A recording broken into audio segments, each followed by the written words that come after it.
Olá pessoal, eu sou o Jean e é com muita satisfação que a gente se reúne aqui hoje para mais uma vez dar sequência ao nosso trabalho de palestra da semana. Eu faço parte do grupo de palestrantes do Centro Espírita Elos de Luz, juntamente com o Fabiano, com a Thaís e com a Tânia. A gente semanalmente leva até vocês uma mensagem à luz do Espiritismo. Bem, se você ainda não segue o nosso canal, ativa aí embaixo o botãozinho de se inscrever no canal e também ativa as notificações, que sempre que a gente colocar um vídeo novo, um material novo, você recebe aí em primeira mão.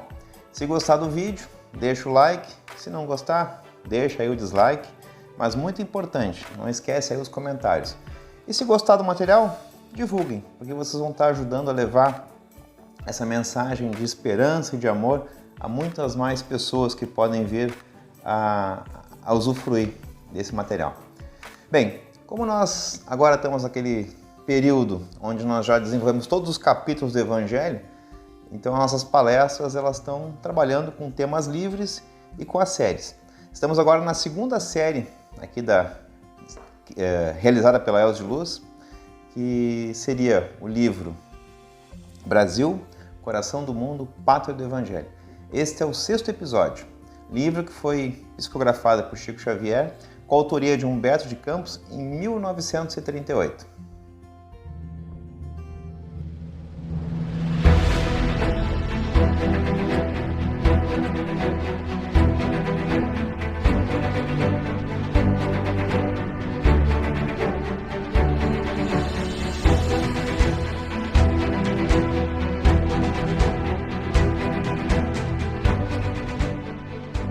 Pombal e os jesuítas.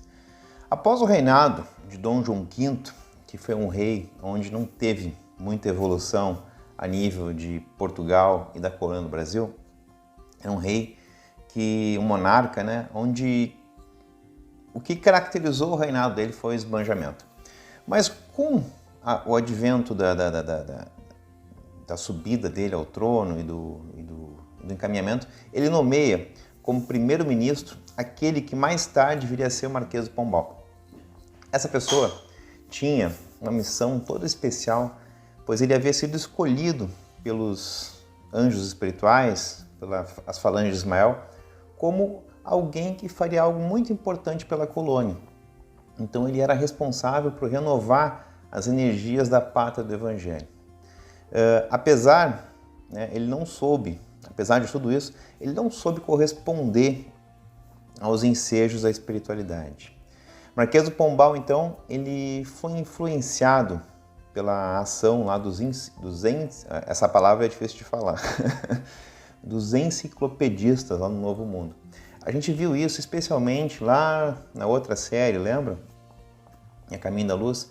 Os enciclopedistas são uma turma, né, que veio com o intuito justamente de trazer novas ideias ao velho mundo, né? De liberdade, de fraternidade, de amor, e eles foram responsáveis por esses movimentos libertários que começam a surgir mundo afora. Bom, então o Marquês do Pombal, ele sobe como primeiro-ministro, né?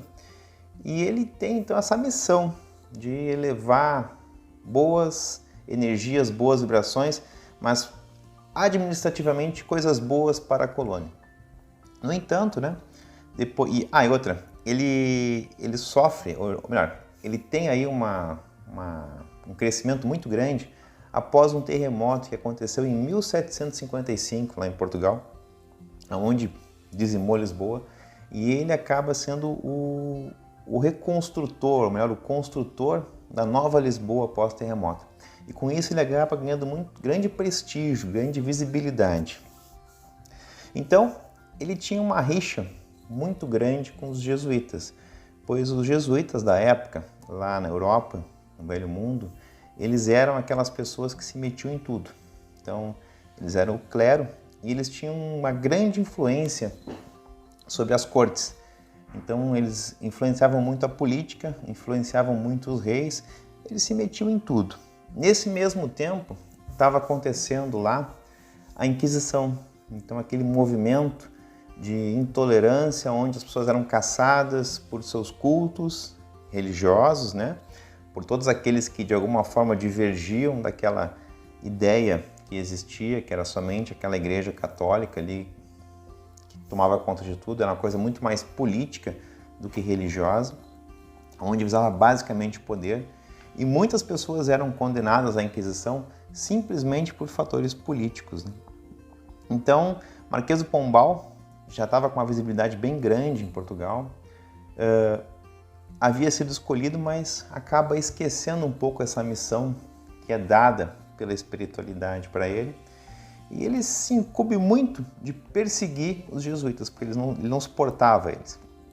Então, após aí muitos insights, ensejos que acontecem ali, principalmente após um atentado que houve contra Dom José I, onde todos os que foram responsáveis, porque ele sofreu um ataque a tiros de Bacamarte, todos que foram responsáveis foram presos, ou que foram indicados como responsáveis foram presos e foram condenados e foram mortos. Marquês do Pombal aproveita essa situação e coloca como responsável por arquitetar todo esse plano de assassinar o rei, atribui aos jesuítas. E com isso ele consegue banir os jesuítas de Portugal e também da colônia do Brasil. Só que tem um detalhe: esses jesuítas que Pombal acaba perseguindo, eles têm duas versões. Tinha aquela versão lá do Velho Mundo, lá de Portugal e da Europa, onde eram pessoas extremamente preocupadas com o dinheiro e com o poder, envolvidos com todas as questões políticas e mandatárias da época, e tinha os jesuítas que estavam nas colônias, que eram pessoas totalmente diferentes, pois esses sim carregavam o amor e a luz do Cristo, pois eles estavam lá na ponta, né, com aquelas civilizações indígenas ou com a colonização crescente que havia no país, realmente levando a palavra de Jesus, levando o amor, levando o cuidado e levando civilidade para aquela população. Esses, por sua vez, eles eram contra o escravagismo, eles eram contra a escravidão. Tanto é que eles acolhiam os índios de forma a protegê-los, né, e ensinar. No entanto, o clero da época, que eram as outras correntes religiosas, eram extremamente escravagistas. Então, os padres, os papas, os bispos, todas as grandes autoridades do clero, eles detinham muitos escravos, enquanto que os jesuítas defendiam as questões escravocatas, especialmente em relação aos índios. Então, eles são expulsos da colônia e, com isso, todas aquelas conquistas que eles haviam feito em relação aos indígenas também são perdidas. E aí, especialmente, a gente vê aqui no Rio Grande do Sul, onde tem lá as missões jesuíticas, né, que acontece ali no ano de 1559, se não me engano, 1759, há o desmantelamento de todas aquelas reduções jesuíticas que tem algo tão bacana ali, que na verdade culmina com justamente essa questão da perseguição do Marquês do Pombal. Bom, mas Pombal então tinha o intuito de levar paz, amor, tranquilidade e principalmente evolução à pátria do Evangelho. E, no entanto, ele acaba não realizando aquilo que ele vinha para realizar. Na verdade, o que acontece com ele é que quando ele se depara com o poder e quando ele se depara com o dinheiro, ele acaba cedendo a essas pressões, cedendo à influenciação de tudo isso, a sedução que isso provocou nele, né? E ele acaba se esquecendo que ele era um escolhido e tinha a missão de levar evolução, crescimento e amor até a colônia. Nesse momento, né, as falanges de espíritos responsáveis pela pátria do Evangelho, pelo Brasil, procuram Ismael preocupados, né, com o que estava acontecendo. E Ismael fala para eles que isso é comum, isso acontece. Muitas vezes espíritos abnegados que têm o intuito de fazer o crescimento e a evolução, quando se deparam aqui no plano físico com essas pressões e principalmente com a sedução do poder e do dinheiro e de tudo que está ao redor, por invigilância, muitos caem, muitos cedem. E é o caso aí do Marquês do Pombal. E também ele relata, né, que junto com isso, os jesuítas que carregam o símbolo da cruz do Cristo transformam ela, especialmente no Velho Mundo, em não um símbolo de amor, de luz e de caridade, mas sim um símbolo de opressão, pois a verdadeira intenção deles era a intenção política e a intenção monetária. Então, todo o processo da Inquisição, toda a questão de relação de poder que há, ela é baseada basicamente nisso. Então, esses jesuítas que estavam incumbidos de levar amor e crescimento, né, juntamente com o Marquês de Pombal, que não gostava deles, mas também são seduzidos pelas mesmas pressões e mesmas tendências, né, que fazem com que ambos caiam, né, de certa forma, em desencontro com aquilo que seria a sua missão. Marquês do Pombal, por ter traído a sua consciência, por ter traído o caminho que ele havia escolhido, ele mesmo depois acaba sofrendo aí traições, acaba tendo alguns reveses da vida e acaba sendo banido lá para a Vila do Pombal e morre sozinho em 1782. E como fala a história, né? Humilhado e esquecido.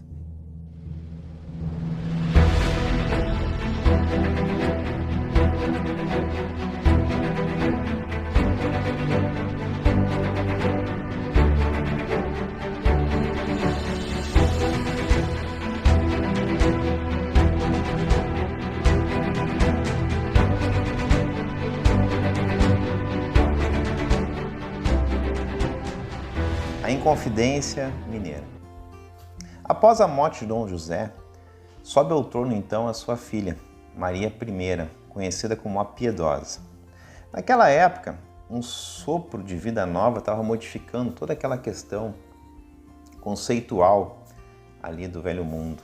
Então, as ideias de liberdade, as ideias de fraternidade, as coisas estavam começando a mudar. Então era um momento de muito movimento de mudança que acontecia em toda aquela região. Em função disso, ela não era vista como uma boa monarca que teve, digamos assim, um bom reinado. Na verdade, ela foi vista como um dos piores reinados até o momento. E ela ajudou muito que Portugal fosse, né, em direção à ruína e levando junto a colônia que era o Brasil. Esse reinado dela só não terminou de uma forma pior porque ela teve muito apoio de alguns dos seus subordinados da corte que a ajudaram então nas funções administrativas. Nesse momento, lá na colônia, no Brasil, na Pátria do Evangelho, as capitanias se destacavam, especialmente a capitania de Minas Gerais, pois lá era um amplo local de riqueza, pois minas muito produtivas de ouro e diamante alimentavam Portugal e alimentavam principalmente uma corte cheia lá de pessoas incumbidas especialmente em sugar essa riqueza. E eram compostas lá pelo clero, sempre, pelos juízes e pelos fiscais de cobrança de impostos, né? Então esse povo todo aí sugava muito as riquezas que brotavam da terra, que brotavam dessa região. E esse povo que lá vivia, que na verdade eram os mineradores, os trabalhadores e toda aquela comunidade, se via ali, de certa forma, oprimida e sentia o peso dessa exploração. Então muito ouro, muito diamante, muito metal precioso brotava da terra e era levado embora. Ali não ficava nada. Pelo contrário, aquele povo ainda era oprimido por pesados impostos. Nesse meio tempo, começa a ocorrer um fator interessante.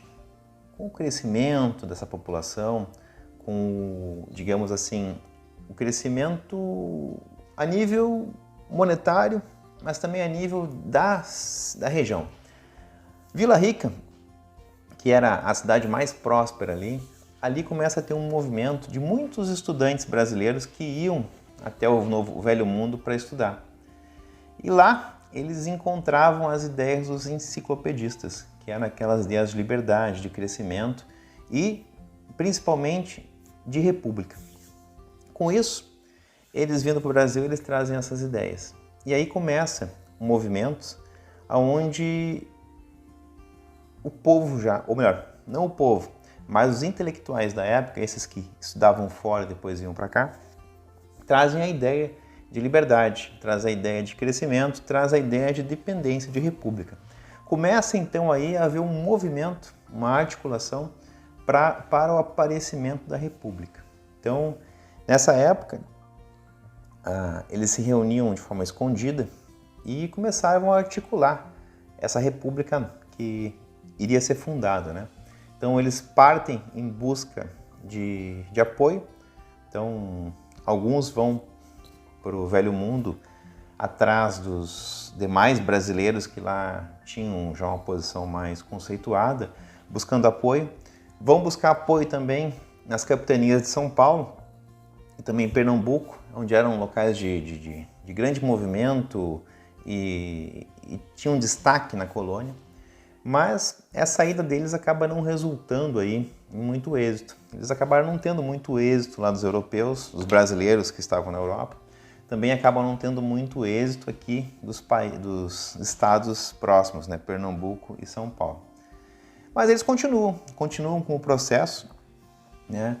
de desenvolvimento dessa ideia de liberdade, dessa ideia de república. Então essa conspiração contra a coroa, ela acaba continuando e eles acabam sendo traídos pelos próprios companheiros que vão lá e entregam eles para o governador de Minas Gerais, que acaba caçando todos eles.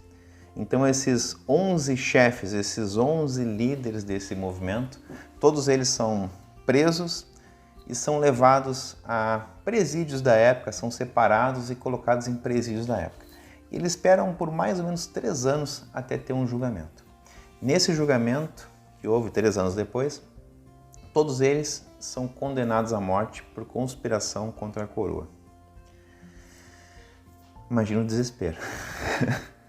Um dia depois, Dona Maria I, ela pega e simplesmente transforma essa pena de morte em banimento. E eles são mandados para as colônias na África. Então eles são banidos para as colônias na África, para as prisões das colônias na África, mas não são executados. Com exceção do Tiradentes, que esse sim foi condenado então à forca e ao esquartejamento pela traição à coroa. Então, no dia 21 de abril de 1792, Tiradentes entrega seu espírito a Deus na forca. E olha só como é bacana isso, pois afinal de contas, ele era o articulador, o mártir, mas com uma missão muito profunda, muito nobre, de que fazer com que esse sentimento florescesse na pátria do Evangelho, que fosse um sentimento de convicção, um sentimento de independência, mas de amor, um sentimento de levar essa pátria do Evangelho adiante, esse país adiante.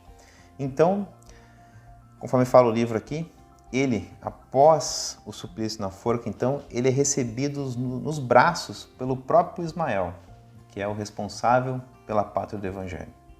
Eu vou ler aqui para poder pegar a íntegra do texto. E aí Ismael fala para ele: irmão querido, resgatas hoje os delitos cruéis que cometestes quando te ocupavas do nefando mister de inquisitor nos tempos passados. Redimiste o pretérito obscuro e criminoso com as lágrimas do teu sacrifício em favor da pátria do Evangelho de Jesus. Passarás a ser um símbolo para a posteridade. Com teu heroísmo resignado nos sofrimentos purificadores, qual novo gênio surges para expandir bênçãos sobre a terra do cruzeiro?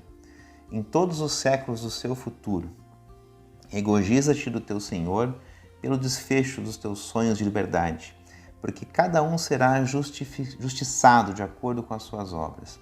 Se o Brasil se aproxima de sua maioridade como nação, ao influxo do amor divino, será o próprio Portugal que virá trazer até eles todos os elementos de sua emancipação política, sem o êxito incerto das revoluções feitas à custa de sangue fraterno para multiplicar os órfãos e as viúvas na face da terra.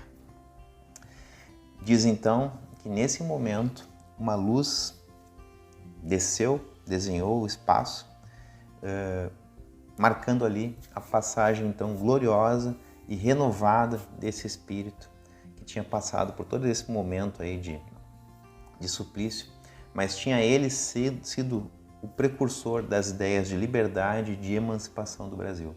E que depois essa emancipação aconteceria pelas próprias mãos de Portugal. Então aí relata bem a importância que Tiradentes teve na questão da emancipação do Brasil de Portugal. Curiosamente ou não, alguns dias depois do fato do ocorrido, então do enforcamento do Tiradentes, do esquartejamento, Dona Maria, a piedosa, ela enlouquece, ela acaba ficando louca pelo remorso. E alguns anos depois, de acordo então com a profecia de Ismael, Portugal mesmo traz pelas mãos de Dom João VI a independência do Brasil, sem o êxito incerto de uma guerra, onde só ia trazer mais dificuldade, sofrimento e tragédia e tristeza para todos. Então essa foi a 6ª parte da nossa série. Se você ainda não assistiu os capítulos anteriores, assiste aqui, tem o link aqui, os capítulos anteriores, assiste que ela ainda vai nos acompanhar por um bom tempo. Mas esse livro é muito bacana, muito interessante e conta então toda a história, todo o desenrolarem da pátria do Evangelho. Então, quero convidar vocês nesse momento a gente se unir em oração, comungar um pouco mais de perto, né, com o nosso Pai Maior, com o nosso Deus, com Jesus. Então eu quero nesse momento, deixa eu colocar aqui uma musiquinha para a gente aclimatar. Nesse momento então, convidar todos vocês para a gente juntos elevar o nosso pensamento ao alto e pedir ao nosso grande Pai, ao nosso grande Mestre Jesus, as bênçãos dele sobre nós. E queremos te pedir nesse momento, Pai, que toda e qualquer negatividade que possa estar sobre nós, que nesse momento sejam recolhidas, conduzidas ao espaço e lá queimadas, de forma a não prejudicar a mais nada e nem a ninguém. Que toda e qualquer negatividade que possa estar em nossas casas, nossos locais de trabalho, nas casas de nossos amigos, parentes e familiares, que nesse momento, Pai, todas, sem exceção, sejam recolhidas, sejam conduzidas ao espaço e lá sejam queimadas de forma a não prejudicar a mais nada e nem a ninguém. E queremos te pedir, Pai, nessa hora sagrada, derrama sobre nós as bênçãos oriundas dos teus laboratórios de amor, em forma dessa luz branca, dessa chuva prateada que cai sobre nós, energizando o nosso corpo físico, energizando a nossa aura, o nosso espírito, o nosso coração, os nossos sentimentos e todos aqueles corpos espirituais que nos compõem. Te pedimos, Pai, que essas mesmas energias maravilhosas sejam levadas a todos os cantinhos da nossa casa, iluminando a tudo e a todos que convivem conosco nesse ambiente. Que essas mesmas energias de amor sejam levadas às casas de nossos amigos, parentes, familiares, aos nossos locais de trabalho e que todos, sem exceção, possam receber esse amor, essa luz, essa paz e esse carinho. E te pedimos, Pai, que essa energia maravilhosa possa envolver a nossa pátria do Evangelho e envolver o mundo todo.